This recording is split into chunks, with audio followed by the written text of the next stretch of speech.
관련해서 몇몇 문제들과 거기에 드러날 수 있는 상황들을 다시 정리를 해볼 건데, 자, 1차적으로 특별재판부 관련된 법안은 통과가 됐는데, 이 법안을 놓고 이게 위헌 소지가 있다라고 하는 얘기가 나옵니다. 근데 문제는 이게 저쪽 애들은 당연히 위헌이라고, 또 법원 애들은 당연히 위헌 소지 있다, 뭐 헌법소원 하겠다 이 지랄을 떨고 있는 건데, 같은 여권 아니라고 볼 수 있는 조국혁신당 같은 데서도 이런 주장을 하고 있다는 거죠. 즉, 법리적인 문제를 따져가지고 위헌 소송이 있을 수 있고, 위헌 소송이 제기될 경우에 윤석열의 재판이 멈춰지기 때문에 구속기간이 6개월이라 곧 1월 이후에는 풀려날 수 있는 윤석열이 일단 재판이 중지되게 되면, 위헌 소송이 제기되게 되면 풀려나와서 재판을 받을 수 있게 되는 거 아니냐,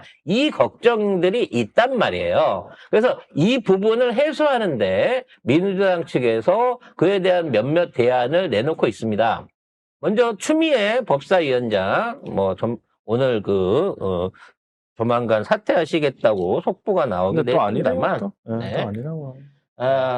이 법사위 안에서 내란 재판의 중단을 막는 법안을 심사해서 통과시킨다고 합니다. 그게 무슨 얘기냐면, 헌법 소원이 들어가더라도 내란과 외환에 대한 재판은 계속돼야 된다라고 하는 그 법안을 개정해갖고 발의를 할 거기 때문에 어떻게든 윤석열의 재판이 중지되거나 구속이 정지되는 상황은 일어나지 않게끔 한다. 가장 대원칙으로 요게 준비되어 있습니다. 두 번째는 이게 진짜 위헌 소지가 있는 거냐 없는 거냐라는 부분에 대한 이 여러 가지 심의에 대한, 법률에 대한 해석의 부분인데, 요거는 간사를 맡고 있는 그 김용민 의원이 매우 세밀하게 하나하나 정리를 해서 얘기를 했습니다. 6가지 쟁점에 대해서 얘기를 했거든요. 하나씩 간단하게 설명을 드려야 될 텐데, 첫 번째는 1심 재판부터 하는 것 자체가 기존에 해왔던 재판을 다시 하라는 얘기이기 때문에 위헌이 아니겠느냐라고 하는 거예요. 그래서 요거는 1심에서 할 수도 있고 아니면 2심부터 할 수 있게끔 요 선택의 기준을 직위원 재판부한테 줬다는 거예요. 직위원 재판부한테 줬어요. 그러니까 이거는 위헌의 요구가 아니라 재판장이 알아서 판단할 문제지. 이게 헌법이 직위원이 계속하면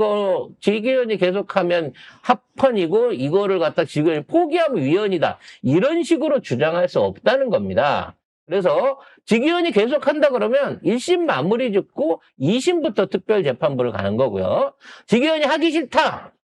나는 다 못하겠다. 결론 못 내리겠다. 그러면 그때 가서 1심에서 다시 시작을 하겠다는 겁니다. 그래서 요거는 직위원의 결정에 달려있기 때문에 직위원 입장에서는 튈까 말까를 놓고 고민을 할 수는 있을지언정 위헌 여부가 여기에 달려있지는 않다는 겁니다. 두 번째는 이 추천권에 관련된 문제인데요. 3권 분립이 돼 있는 상태에서 특별재판부 판사들을 추천할 수 있는 권한이 법무부 장관이나 헌법재판소 사무처장 이런 사람들한테 가 있으면 이 사람들이 다 여당이 임명한 사람들이기 때문에 공정하지 않을 수 있다라는 주장이 있습니다. 근데 문제는 이 추천권이 법관을 직접 지명하는 추천권이 아니라 그 법관을 뽑을 추천위원을 추천하는 권한이라는 거죠. 그래서 법관을 임의적으로 뽑아갖고 추천하는 게 아니기 때문에 2중, 3중으로 이게 차단이 돼 있다. 거기에 연관돼 있는 거는. 그러니까, 9명의 복수로 재판관 후보를 뽑는 선정위원을 뽑는 추천권이기 때문에 문제가 없다라고 설명을 하고 있습니다. 왜냐하면 요 내용을 알고 계시면 나중에 이게 어차피 헌재에 들어가게 되더라도 어떤 논리로 헌재가 이걸 받아들일 건가, 각하할 건가라는 부분에 대한 이 시비거리를 미리 설명을 드리는 거예요. 그리고 법원에 이제 외부인, 그러니까 추천위원을 10명을 뽑는데 아까 말씀드린 3명 말고 나머지 7명이 외부인이라는 거죠. 그래서 그 외부인들이 끼어갖고 선정권을 가지는 데 문제가 있지 않느냐라고 얘기하는데 현행 대법원을 뽑는 대법원 추천권도 외부 인사들이 참여하고 있습니다. 그거 갖고 지들이 불법이라든지 위헌이라고 시비를 건 적이 한 번도 없었거든요. 그렇기 때문에 이 부분에 대한 주장도 의미가 없다라는 겁니다. 그 다음에 이제 네 번째로는 재판 지연에 관련된 부분인 건데, 이게 이제 만일에 직위원이 재판을 하다 말고 그만두는 바람에 재판이 처음부터 다시 시작하게 되면 그만큼 뭐 윤석열의 뭐 방어권이라든지 구속기간이 늘어나는 부분에 있어서의 개인적인, 그러니까 일종의 이제 윤석열이 법적인 피해를 보게 된다, 뭐 이런 얘기가 있는데, 이거는 내란이잖아요, 내란. 일반적인 형사범죄나 사기꾼이나 무슨 주가 조작범이 아니라 국가를 말아먹으려고 했던 내란인 거잖아요. 그래서 이러한 부분에 있어서 위헌 법률, 이게 이 윤석열의 인권을 위해서 위헌 법률, 이 부분에 대한 소송을 제기할 수 있겠죠. 기간에 대한 소송을 제기할 수 있겠으나 이거 자체가 재판 자체가 무효다라는 위헌 사유는 되지 않는다는 거예요. 그래서 재판 기간이 꼭 6개월 내지는 1년이어야 한다는 규정이 없습니다. 빠루는 6년 걸렸어요. 맞아요. 네, 김명수는 8년째 안 하고 있습니다. 마무리되는 재판 기한이 고무줄처럼 늘어나기 때문에 위헌이라는 거는 이미 지들이 다 깨버린 논리예요. 그렇기 때문에 이 역시도 문제가 안 될 것으로 보여집니다. 자, 다섯 번째, 추천위원을 법원 안에서만 해야 되는 거 아니냐, 아니면 전문적인 법학 교수 같은 전문가들한테만 해야지 외부 인사들한테 이 권한을 주는 거는 문제가 있는 게 아니냐라고 얘기를 합니다. 요거는 조국혁신당이 주장하는 거하고 비슷해요. 즉 법원 행정처라든지 지금에 있는 법무부 장관 추천권을 차라리 법학교수회 같은 이 외부 교수회 같은 데다가 줘버리면 내부적으로 정부 여당 사람이 추천했다 이런 시비를 줄일 수 있지 않느냐라고 하는 건데, 그 사람들이 공정하다는 보증은 뭘로 합니까? 네? 법학교수회 쪽에 가갖고 사람들 해보면 아무리 교수라고 하지만 이 교수가 자기 성향에 따라서 여당일지 야당일지 알 수 없는 거잖아요. 그러니까 사람을 예를 들어 법학을 하는데 이 사람이 서울대 나왔으면 윤석열이 편이고 고려대 나왔으면 윤석열 편이 아닐 것이다.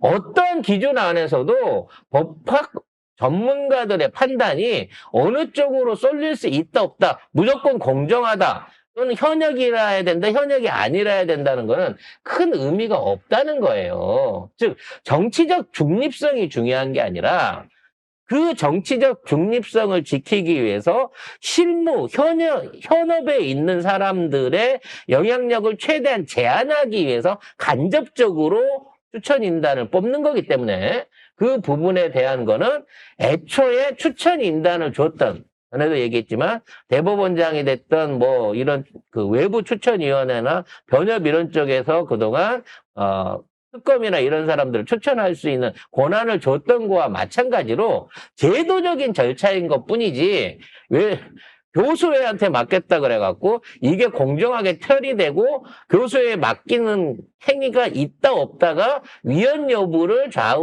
좌지우지할 수 있는 사안은 아니라는 겁니다.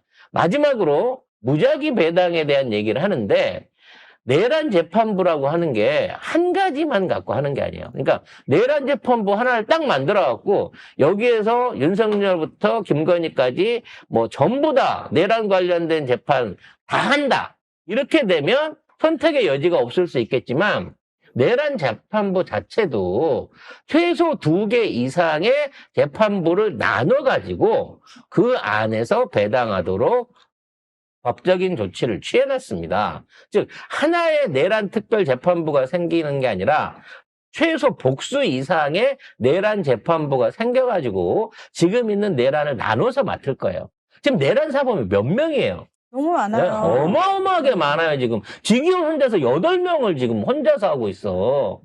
그 이외에도 지금 조사 과정 중에 지금 추경호라든지 앞으로, 이상민이라든지 다 들어올 거 아니야? 한덕수고, 한덕수는 지금 하고 있구나. 아직 안 하고 있는 애들도 다 해야 되기 때문에 내란 재판부는 그 재판을 받아야 될 피고인이 늘어나는 만큼 계속해서 늘어나게 될 거기 때문에 무작위 배당 원칙에도 문제가 없다라고 하는 김용민 간사의 설명이 추가로 있었습니다. 저는 이런 상황 속에서 윤석열이 풀려날까봐, 국민들이 실망하게 될까봐, 화나게 될까봐 더 조심하자는 차원에서 수정안을 내야 된다라고 하는 조국 혁신당의 주장.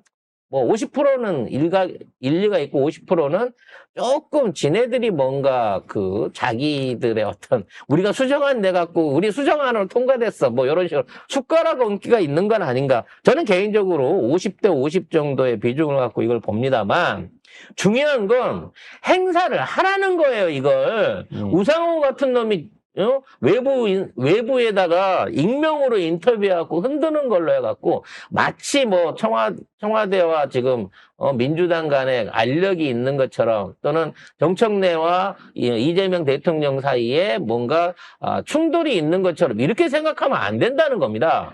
사실 같은 의견을 가지고 둘이 머리를 맞대고 상의하는 게 사실은 더 불법인 거예요. 그렇기 때문에 지금 민주당이 밀어붙이고자 했던 지금의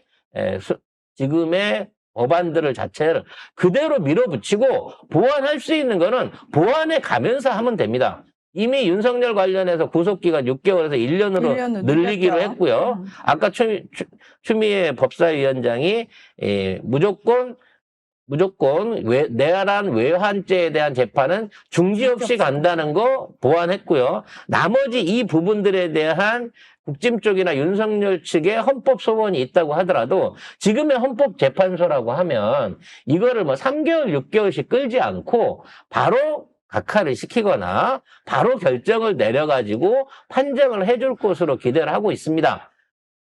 어찌 됐거나 우리는 법을 지키고 법에 의존해가지고 이러한 사법의 일정, 사법개혁의 일정을 가고 있는 상황인 거고 저쪽이 격렬하게 저항하고 언론을 통해서 지랄을 하더라도 거기에 맞춰서 우리 역시도 똑같이 할 수 있는 입법권과 여러 가지 수정 법안을 통해 가지고 이에 대한 대안들을 만들어가고 있으니까 결론적으로 우리는 생산자입니다. 걔들은 집행자하고 소비자일 뿐이에요. 결과적으로 의회의 권력이 사법 권력을 제대로 심판하고 정리할 수 있는 이러한 권한을 우리가 쥐고 있다. 칼자루는 우리가 쥐고 있다.